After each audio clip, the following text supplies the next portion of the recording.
Una joven desapareció misteriosamente después de huir de casa. Cuando la policía la encontró, su cuerpo ya había sido convertido en salchichón. El asesino era descarado, mientras que sus padres mentían sin parar. Fue entonces cuando supe que lo más terrible en este mundo es el amor. La joven desaparecida se llamaba Lucía. Tenía segundo de bachillerato y era muy guapa. Sus padres se graduaron de una prestigiosa universidad y ambos eran líderes en instituciones gubernamentales. La familia era muy adinerada.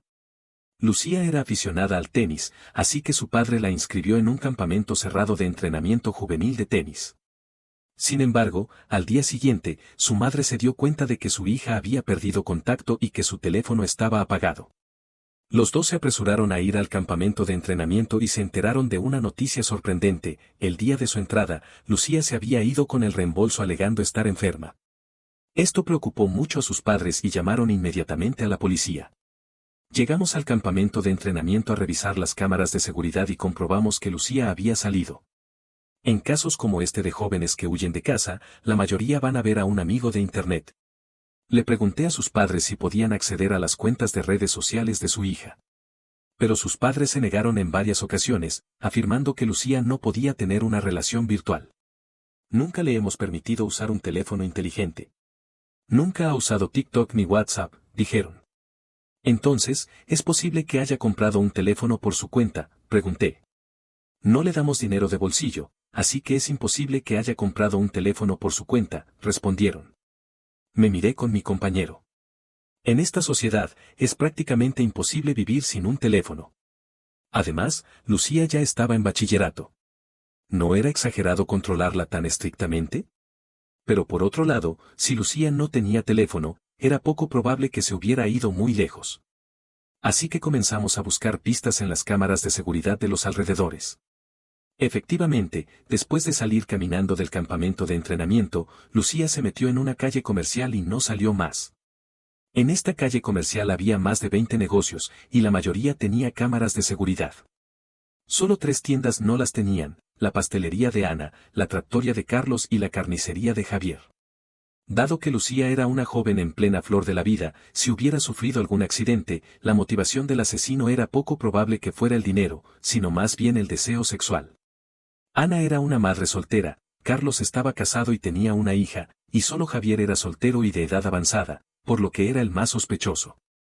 Lo llevamos a la comisaría para interrogarlo. Tenía más de 40 años, estaba un poco calvo y era gordo. Su apodo era Don Javier. No tenía antecedentes penales y, a simple vista, parecía una persona amable. En realidad, no parecía un criminal. Le hicimos algunas preguntas, pero Javier no se defendió ni respondió, y se mantuvo en silencio.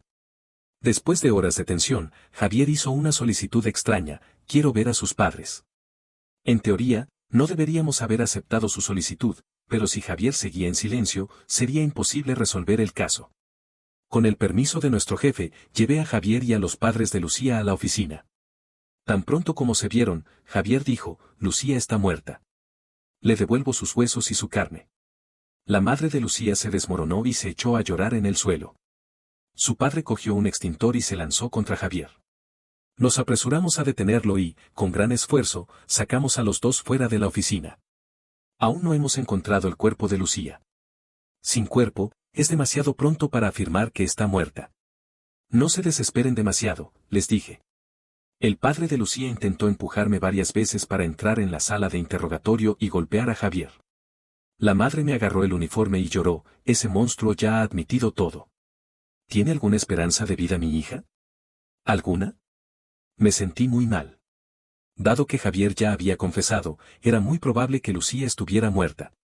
Pero lo más importante era encontrar el cuerpo, el arma y la motivación del crimen. Solo con una cadena de pruebas completa podríamos enviar a Javier a la silla eléctrica.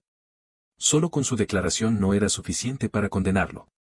Encontré a una compañera para consolar a los padres de Lucía y regresé a la sala de interrogatorio para continuar interrogando a Javier. ¿Cómo mataste a Lucía?, le pregunté. La estrangulé, respondió. ¿Y el cuerpo? ¿Qué hiciste con él?, pregunté. La abrí, saqué sus vísceras, corté sus tendones y le quité la carne de los huesos uno a uno. La carne la metí en una trituradora y la convertí en embutido. Los huesos los cociné en una olla a presión y los mezclé con huesos de cerdo y vaca. No los podrán distinguir. Me entraron escalofríos. Javier describió el escenario de la desmembración con tanta precisión que parecía que estuviera viéndolo con mis propios ojos mientras él desmembraba a la joven con un cuchillo de cuerno. Hablamos con mi compañero y él se llevó al equipo de recogida de pruebas a la carnicería de Javier para recopilar evidencias, mientras yo seguí interrogando a Javier para descubrir su motivación. ¿Por qué mataste a Lucía? ¿Por dinero o por venganza?, le pregunté. ¿La violaste antes de matarla?, pregunté.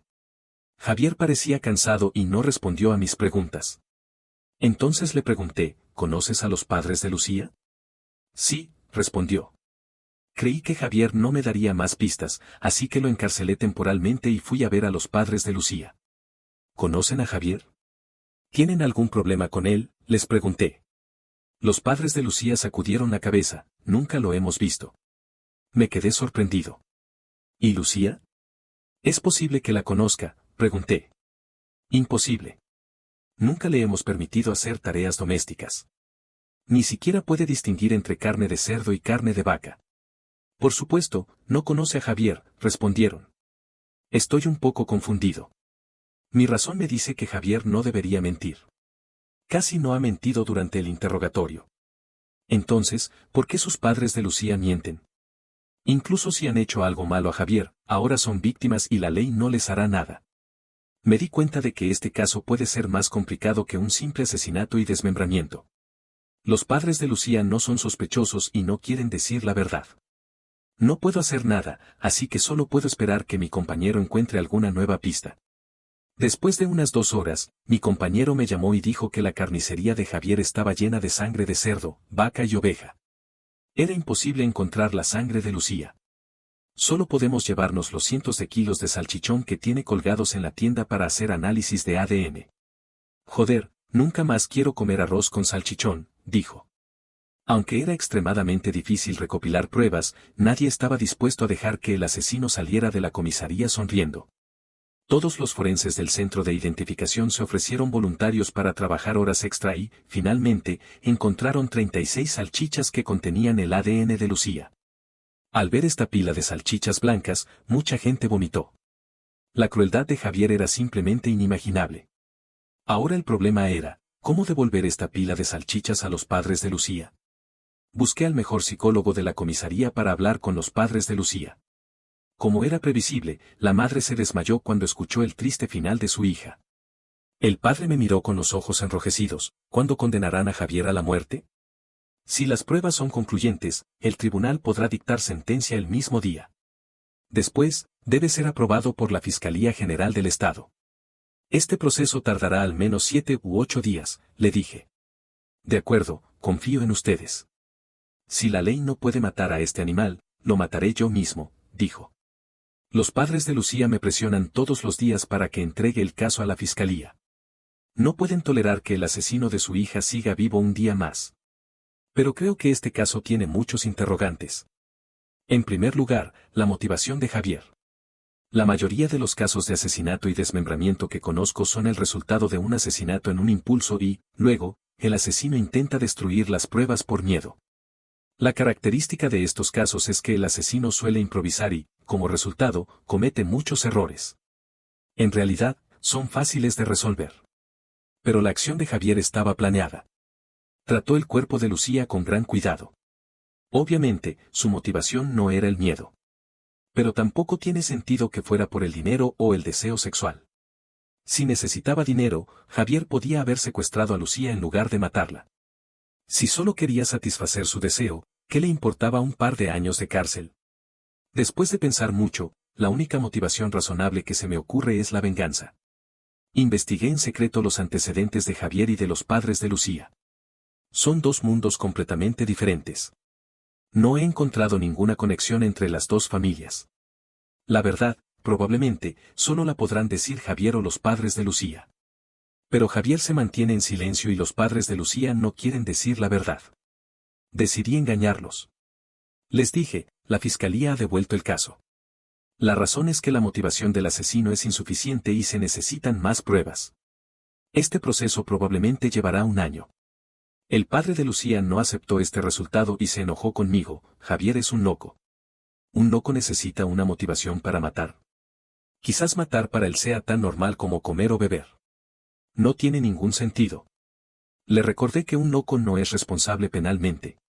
Si escribiera eso en mi informe, Javier podría salir de prisión muy pronto. Por favor, piensen bien. ¿En serio no han visto a Javier? Ni siquiera una vez, les dije. La madre de Lucía mordió sus labios y abrió los ojos de par en par. ¿No será que este Javier es? El padre de Lucía estaba perplejo. La madre hizo un gesto extraño, se agarró de algo con ambas manos y lo lanzó hacia adelante. Los ojos del padre se abrieron de par en par. Se volvió hacia mí y me amenazó: escuche, tengo muchos amigos que son líderes en la policía, el tribunal y la fiscalía. Haga que Javier muera inmediatamente o le haré perder el trabajo. La amenaza del padre de Lucía no era vacía. Pronto sentí la presión. Mi jefe me preguntaba todos los días cuándo terminaría el caso. El director me instó a entregar el caso a la fiscalía sin demoras innecesarias. Pero cuanto más presión me ponía el padre de Lucía, más decidido estaba a no dejar este caso. Creo que Javier debe haber sido tratado injustamente, por lo que mató a Lucía para vengarse. Copié la grabación de mi conversación con los padres de Lucía y la analicé varias veces. Sus manos parecían agarrarse de algo y lanzarlo hacia adelante. Parecía que estaba pescando. Busqué en un foro a algunos pescadores y les mostré la grabación. Todos dijeron que no parecía pescar. Los anzuelos son muy afilados. Si se lanzan hacia atrás, es fácil que se enganchen en la piel o la ropa. Su movimiento es demasiado grande. Parece más que está golpeando algo, dijeron. Esta palabra golpear me dio una idea. Fui inmediatamente a un campo de tenis cercano a observar el movimiento de los jugadores al golpear la pelota. Resultó que el movimiento de la madre de Lucía era un revés estándar. ¿Acaso la disputa entre Javier y los padres de Lucía se debe al tenis? Pero en las pruebas de Javier no había nada relacionado con el tenis. Además, en realidad, él era un hombre gordo y no parecía un jugador de tenis. Tuve que ir a la casa de los padres de Lucía a buscar pistas. Compré algunos regalos en el supermercado y, bajo el pretexto de dar condolencias, la madre me dejó entrar. A diferencia de Javier, los padres de Lucía son fanáticos del tenis. Sus raquetas de tenis cuelgan en el salón en un lugar muy visible. En el de la entrada hay trofeos y fotos. Le pedí permiso para ver la habitación de Lucía, pero la madre me dijo que Lucía no tenía su propia habitación. Estudia en la biblioteca y duerme conmigo por la noche. Mi marido duerme en otra habitación, me dijo. Me sorprendió mucho. ¿Esto no significa que Lucía no tiene ningún tipo de privacidad? La madre parecía tener algún secreto. Se cubrió y dijo: esa niña siempre lee novelas de noche. Ya tiene varios grados de miopía. No tenemos otra opción. Cuanto más pienso, más creo que los padres de Lucía son un poco extraños. Su deseo de controlar a su hija es prácticamente perverso. Es normal que la niña quiera huir de casa en un entorno como este. Pero el problema es, ¿cómo es posible que se haya encontrado con Javier justo en el camino de su huida? ¿Es una coincidencia? De repente, se me ocurrió una posibilidad. ¿Será que Lucía fue a buscar a Javier de forma voluntaria? Creo que puede haber un secreto entre Lucía y Javier. Pero ella es una joven hermosa y él es un hombre gordo de más de 40 años. Realmente no puedo imaginar qué tipo de relación pueden tener. Dado que Lucía está casi siempre controlada por sus padres en casa, la única oportunidad de que se haya conocido con Javier es en la escuela. Llevé la foto de Javier a la escuela de Lucía para hacer una investigación. Pero sus profesores y compañeros dijeron que nunca lo habían visto. Justo cuando estaba a punto de irme, una chica con uñas esmaltadas me agarró: si le doy una pista, ¿me dará alguna recompensa? Sonreí con amargura. Javier ya había sido arrestado. No había ninguna recompensa, pero necesitaba pistas. Le agregué en WhatsApp y le envié un regalo de dinero en efectivo de 200 euros. Se llama Sofía y todas las fotos en su perfil son de discotecas. Sofía no me dijo la pista inmediatamente. En lugar de eso, me pidió que la esperara después de la escuela en la entrada de la escuela. No tuve más remedio que aceptar. Después de la escuela, Sofía corrió hacia mí. Se me abrazó y me dio un beso en la cara. Me asusté y la empujé rápidamente. Si me hubiera visto un compañero de patrulla, tendría que escribir un informe de 10.000 palabras. Sofía me hizo un guiño: ayúdeme, por favor. Recientemente he sido acosada por unos matones. Si ellos ven que tengo un novio policía, no se atreverán a molestarme. Miré al otro lado y, efectivamente, había 4 chicos en un Honda Civic. Cuando me vieron, subieron rápidamente las ventanas y se fueron. Sofía me pidió que le comprara una bebida en un café. Sacó un paquete de cigarrillos de su mochila y se los encendió delante de mí. Empecé a preocuparme. ¿De verdad ha visto a Javier? ¿No me estará mintiendo? Primero dígame, ¿por qué Lucía no ha venido a la escuela? ¿Por qué está investigando su caso?, me preguntó. Está muerta, asesinada, le dije, señalando la foto de Javier. Este es el sospechoso. Sofía tomó la foto y la miró detenidamente. Imposible. Él definitivamente no es el asesino. ¿Por qué lo dice?, le pregunté. Este es el padre de Lucía. ¿Cómo podría matar a su propia hija?, dijo. Sofía me contó su historia. Sus padres son conductores de camiones. Transportan tomates desde Xinjiang y plátanos desde Guangxi. Están viajando por todo el país todo el año. De pequeña, Sofía viajaba con sus padres en el camión. Su padre le compró una raqueta de tenis infantil y una pelota de tenis atada a una cuerda fijada con ladrillos para que no se aburriera. Desde entonces, cada área de descanso en la carretera era su campo de entrenamiento. Sofía ama el tenis. El tenis es su infancia. A medida que crecía, el tenis se convirtió en su sueño. Sus padres descubrieron el talento de Sofía y le contrató un entrenador profesional. Ella no decepcionó a sus padres y ganó muchos campeonatos juveniles. Entró en una prestigiosa universidad como estudiante especializada en tenis. Sin embargo, desde que conoció a Lucía, el sueño de Sofía se ha destruido. A diferencia de la extrovertida Sofía, Lucía era introvertida y no tenía muchos amigos en la escuela. Pero jugaba muy bien al tenis. Lo que más no podía soportar Sofía era que Lucía no solo era buena en los estudios, sino que también era muy adinerada. Era una verdadera señorita perfecta. Ella le pidió a Lucía que le deje ganar en privado, porque para Sofía, la única oportunidad de entrar en la universidad era obtener un puesto en el campeonato provincial. Pero Lucía tenía muchas opciones. Sofía pensaba que no era necesario que se disputara esta oportunidad con ella. Como resultado, Lucía rechazó la solicitud de Sofía y la derrotó por completo en la competición de selección. El enojo y la envidia nublaron la mente de Sofía. Entonces, reunió a un grupo de amigos del mundo exterior y los escondió en el camino de regreso a casa de Lucía, planeando darle una lección a esta señorita presumida. Casi lo conseguí. Si este hombre no hubiera protegido a Lucía, le habría roto una pierna, dijo Sofía, apuntando a la foto de Javier con enfado. ¿Por qué está tan segura de que Javier es el padre de Lucía? Podría ser solo un tío o un primo de Lucía, o simplemente un transeúnte que se atrevió a ayudarla, le dije. Éramos más de 10 personas. La mayoría de la gente no se atrevería a meterse en esto. Pero este hombre se defendió desesperadamente por Lucía sin importarle sus heridas. Parecía como un padre defendiendo a su hija, dijo Sofía. Creo que esta pista es muy importante, así que envié el ADN de Lucía y una muestra de sangre de Javier al laboratorio para hacer un análisis de paternidad. El resultado fue negativo. Pero incluso si no son padre e hija, la relación entre Lucía y Javier era muy especial. No debería tener motivos para matarla. Justo en ese momento, el teléfono sonó. Era mi compañero. El caso de Javier ha sido juzgado. La sentencia es la pena de muerte. Él ha confesado en el tribunal y no apela, dijo. Mi jefe no me permitía decírtelo, pero creo que tienes derecho a saberlo. No digas que me lo he enterado de mí, me dijo. Me sorprendió. Parece que el padre de Lucía había hecho todo lo posible para entregar el caso a la fiscalía. No me quedaba mucho tiempo. La pena de muerte debe ser revisada y aprobada por la Fiscalía General del Estado. Javier ya había confesado, así que este proceso sería rápido. Probablemente solo quedaban 1 o 2 días. Me apresuré a ir a la cárcel. Javier estaba con esposas y grilletes, leyendo una novela. Era Don Quijote, muy irónico. ¿Cómo murió exactamente Lucía?, le pregunté. Javier me echó un vistazo, ¿no ya te dije? La estrangulé. De acuerdo, supongamos que dices la verdad. Entonces, ¿por qué no tienes arañazos en los brazos de la resistencia de Lucía? Las personas que son estrangulladas suelen luchar desesperadamente, pero tú no tienes ninguna herida, le dije. Javier cambió de respuesta inmediatamente, la golpeé primero para dejarla inconsciente y luego la estrangulé, así que no pudo luchar.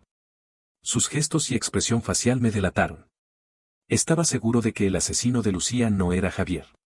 El asesino debía ser alguien más. Esto también explicaba por qué Javier había tratado el cuerpo de Lucía de forma tan cruel y luego se había dado por culpable. Porque quería proteger al asesino y ayudarle a evadir la justicia. Destruir las pruebas era la mejor manera de impedir la investigación. Pero ¿quién era el asesino? ¿Por qué era tan importante para Javier que este hombre se atreviera a asumir la pena de muerte por él? Javier era soltero.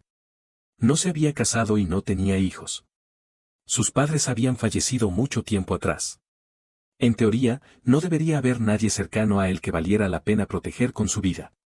Además, la relación entre él y Lucía también resultaba intrincada. ¿Por qué la había protegido y luego había amparado al asesino de Lucía? ¿No era contradictorio? A menos que. Después, me di cuenta de que no tenía por qué asustarme. Todo esto es destino. Dicen que después de una gran calamidad siempre viene una gran bendición. Espero que el resto de mi vida vaya mejor, dijo Javier. Javier seguía leyendo Don Quijote tranquilamente. El guardia lo llamó para salir. Él dobló una esquina de la página, creando un triángulo equilátero perfecto, y lo dejó en la litera. Vino a verlo una comitiva de 6 personas, 2 soldados armados, 2 guardias judiciales, un forense y un líder del equipo. Las piernas de Javier se le debilitaron un poco. Aunque no había recibido ningún aviso, la amabilidad y la indulgencia del guardia la noche anterior le habían dado una premonición. Se esforzó por mantenerse erguido. Había imaginado esta escena innumerables veces en su cabeza.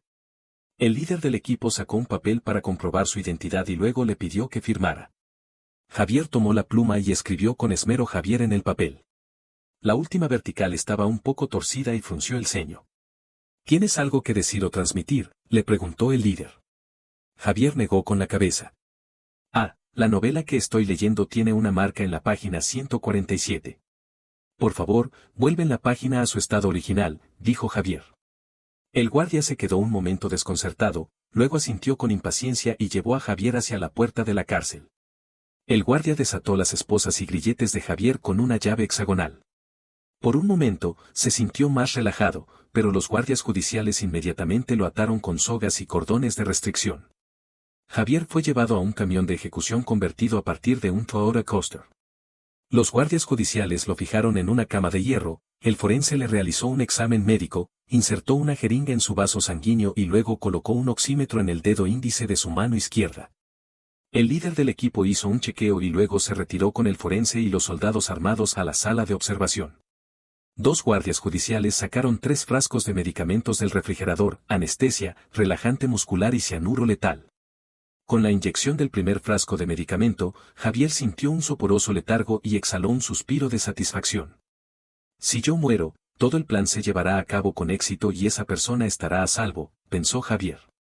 Javier esperaba pacientemente la llegada de la muerte. Sin embargo, curiosamente, su cerebro seguía funcionando, su corazón seguía latiendo y sintió sed. Javier se impacientó un poco. Quiso pedirle a los guardias judiciales un vaso de agua, después de todo, voy a morir. No es demasiado pedir un vaso de agua antes de marcharme. Pero el efecto de la jeringa de anestesia era demasiado fuerte. Javier no podía mover la lengua y no podía decir una palabra. Abrió los ojos de golpe y se encontró en una oficina. 2 médicos estaban examinándole los ojos con una linterna. ¿Sois humanos o fantasmas?, preguntó Javier. Somos humanos. No has muerto. Estás en el tribunal, respondieron los médicos. Los médicos confirmaron que Javier había recuperado la conciencia y avisaron a los guardias judiciales para llevarlo a la bancada del acusado. En el tribunal, los padres de Lucía se enfurecieron al ver a Javier. ¿Qué significa esto? ¿Por qué este condenado a muerte sigue vivo?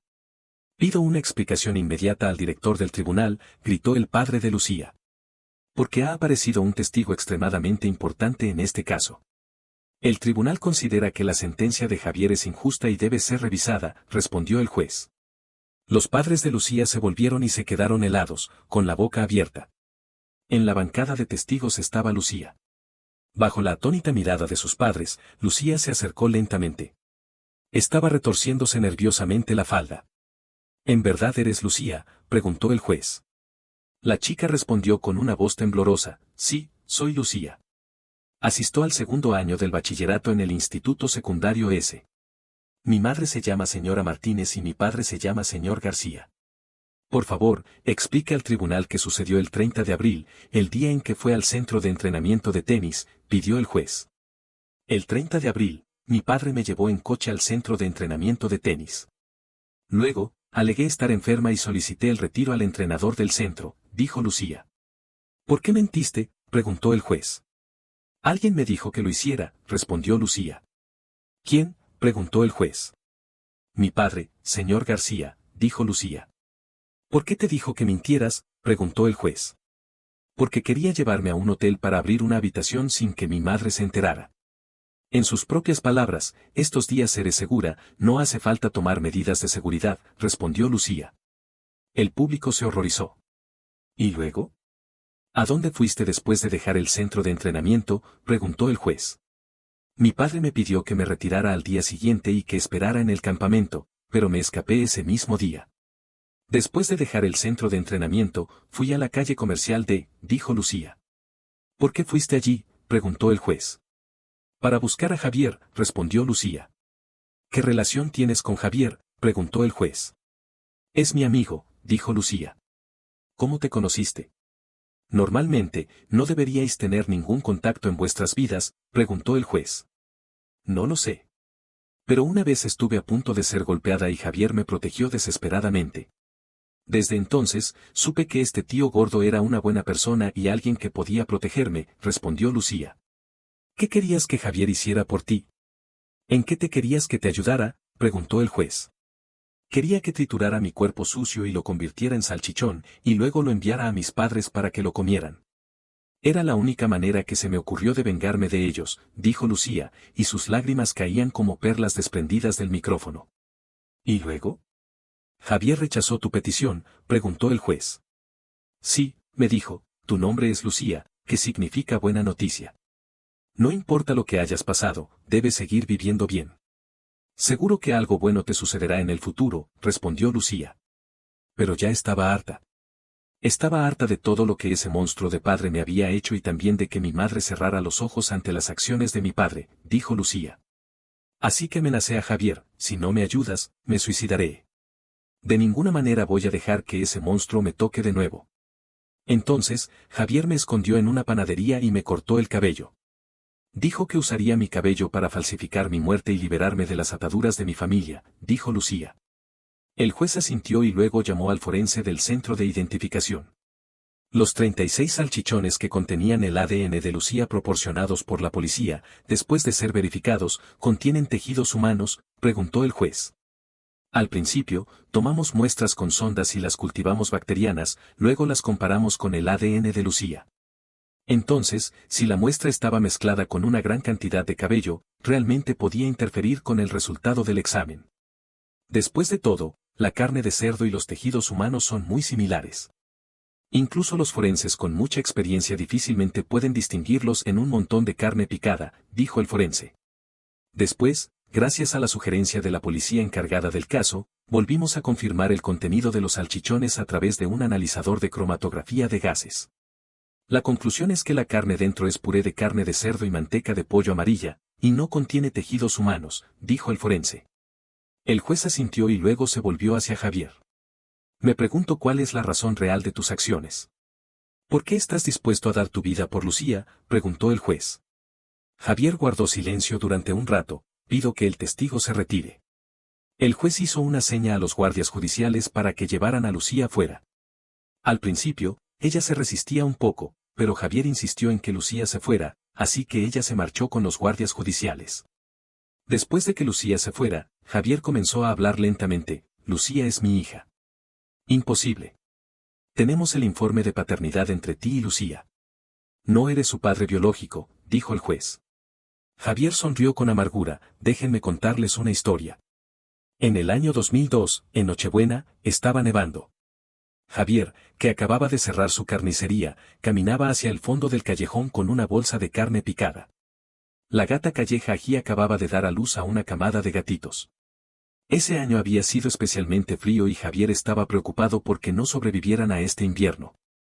Entonces, forró una caja de cartón con ropa de abrigo para hacer un nido para Ají y la alimentaba todos los días con los sobrantes de la tienda. Abrió la caja, dispuesto a alimentarlos, pero lo que vio le sorprendió muchísimo. En el desvencijado nido de la gata, había sido depositada una bebé.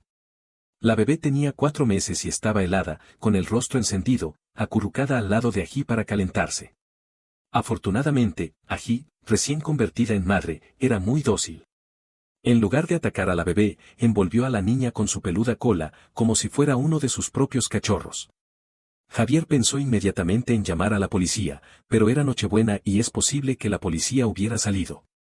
Se quitó el abrigo militar y cogió suavemente a la bebé del nido de la gata. Ají se mostró un poco descontenta y le raspó con las garras. Javier la apartó. Envolvió bien a la bebé y regresó rápidamente a la tienda. En cuanto entró en la tienda, la bebé comenzó a llorar de hambre. Esto preocupó muchísimo a Javier, ya que todas las tiendas estaban cerradas y no sabía dónde comprar leche de bebé. Javier cortó 2 huesos de cerdo, los puso en una olla para hervirlos y hacer un caldo blanco. Luego, le dio de beber cucharada a la bebé. Finalmente, la bebé sonrió. En ese momento, él sintió como si viera una luz. Su risa era muy bonita, como un carillón. Entonces, la llamé Lucía, dijo Javier. Javier abandonó la idea de entregar a Lucía a la policía, porque él mismo había sido criado con la ayuda de la comunidad. Pensó que era mejor cuidarla él mismo que dejarla sufrir en un orfanato. Así, Javier hizo una cuna con un gancho para colgar carne. Normalmente, ponía a la bebé en ella y, con su escaso conocimiento de crianza y la ayuda de los vecinos, fue criando a Lucía día a día. Pero cuando Lucía estaba a punto de ir al jardín de infancia, Javier se encontró con un obstáculo al hacer el registro de nacimiento. Esto se debía a que, según la ley, un hombre soltero no podía adoptar a una niña. Se dice que esta disposición se estableció para prevenir casos de abuso sexual infantil. Javier no supo qué hacer. Intentó muchas cosas, pero estaba destinado a no poder acompañar a esta niña en su crecimiento. Pero no quería dejar a Lucía en manos de desconocidos. Pensó que, al menos, debía encontrar una familia adinerada y próspera para ella. Me enteré de que a la gente adinerada le gusta jugar al tenis. Entonces, me paseaba todos los días por el campo de tenis, buscando a alguien que pudiera adoptar a Lucía. Y así, conocí a los señor y señora García, dijo Javier. Me enteré por los rumores de que esta pareja era muy culta y tenía buenos trabajos. Eran excelentes personas, mucho mejores que un carnicero como yo, dijo Javier. Tenía miedo de que me rechazaran si les entregaba directamente a Lucía, así que la dejé al lado de su coche, fingiendo que era una niña abandonada. Como esperaba, la adoptaron, dijo Javier. Realmente me dolía dejar a mi hija. Me dije que todo era por el bien de Lucía. Solo los señor y señora García podían adoptarla legalmente, enseñarle a jugar al tenis, enviarla a una buena universidad y ayudarla a graduarse, dijo Javier. Desde que dejó a Lucía, Javier se dijo a sí mismo que nunca más debía molestar en su vida ni hacer que ella lo recordara. A veces, cuando extrañaba demasiado a Lucía, iba a la escuela donde ella estudiaba y se contentaba con verla de lejos. Lamentablemente, es difícil conocer el corazón de las personas solo por su apariencia. Al principio, los señor y señora García se preocuparon mucho por su hija adoptiva. La señora Martínez no podía tener hijos por problemas de salud y habían planeado adoptar un niño. La llegada de Lucía les pareció una bendición del cielo. Pero a medida que Lucía creció y se volvió más hermosa, señor García, que no podía satisfacer sus necesidades con su esposa, comenzó a tener malas intenciones hacia su hija adoptiva. Cuando Lucía tenía 14 años, un día después de jugar al tenis con su padre y regresar a casa para ducharse, señor García cerró la luz del baño en secreto. Después de que sucediera, señor García amenazó a Lucía para que no dijera nada. Después de todo, solo pasaré unos años en la cárcel, pero tu vida se arruinará. Somos padre e hija. Cuando salga, puedo seguir violándote y no podrás escapar, dijo señor García. Asustada, Lucía pidió ayuda a su madre, pero la señora Martínez, después de pesar los pros y los contras, no solo no detuvo a su marido, sino que le pidió a Lucía que guardara silencio. Además, le quitaron el teléfono a Lucía, le prohibieron hacer amigos y la aislaron aún más, dejándola sin nadie en quien confiar y obligándola a obedecer a sus padres. Justo cuando Lucía no sabía qué hacer, Sofía, por casualidad, se enfrentó a Lucía y, accidentalmente, Javier y Lucía se reencontraron. Aunque Lucía ya no recordaba nada de este padre, en cuanto Javier apareció, ella sintió que era alguien en quien podía confiar. Así, Lucía le contó a Javier todas sus penas. Al principio, Javier estaba sorprendido y enfurecido. Quería desmembrar a señor García 1000 veces. Pero lo que más le preocupaba era si Lucía podía obtener justicia y si la verdad podía ser revelada. Sabía que señor García era inteligente, astuto y tenía ciertos contactos. Para revelar este asunto vergonzoso, había que llamar la atención de la policía, el tribunal y la fiscalía al mismo tiempo. Así, planeó este caso de asesinato y desmembramiento con el fin de poner a señor García en el foco y que no tuviera lugar donde esconderse. Como era de esperar, la señora Martínez se sonrojó de vergüenza y el rostro de señor García se puso pálido y la carne de su mejilla se estremeció. Después de entender todo el asunto, la fiscalía revocó la acusación contra Javier. Incluso no le imputaron responsabilidad por falsificar pruebas y desperdiciar recursos judiciales. Era muy magnánima. En cuanto a señor García, no tuvo tanta suerte. La fiscalía decidió investigarlo. La investigación no solo incluía los daños que había causado a Lucía durante mucho tiempo, sino también su delito de corrupción en el trabajo. Un día antes de arrestarlo, este graduado de prestigiosa universidad y su esposa se suicidaron en el baño de su casa. Su modo de suicidio fue envenenarse con el cloro producido por la mezcla de limpiador de inodoros y desinfectante. Tocaron la puerta con cinta adhesiva, de modo que tuvimos que esforzarnos mucho para abrirla. Ninguno de los dos dejó un testamento, pero pensé que habían elegido el lugar donde Lucía había sido violada por primera vez para suicidarse, posiblemente porque se sintieron muy avergonzados en el fondo. Para Lucía, perder a sus padres adoptivos a la vez fue algo muy difícil. Pero por lo menos, ya había crecido y no era más la niña abandonada en el nido de gato. Incluso si vivía sola, podía cuidarse bien. Además, tenía un ángel de la guarda. Desde que se supo en la escuela que los padres adoptivos de Lucía se habían suicidado, la gente comenzó a decir todo tipo de rumores, algunos muy hirientes. Pero ella no estaba asustada, porque tenía una buena amiga, Sofía. Si alguien decía algo malo de Lucía, Sofía, con su carácter enérgico, se lanzaba con una silla contra ellos, ya fueran chicos o chicas, y entonces la gente se callaba de inmediato. Ahora, las dos chicas se esmaltaban las uñas del mismo color, usaban fundas de teléfono con diamantes artificiales del mismo estilo y se encontraban castigadas, de pie en el pasillo, por llegar tarde.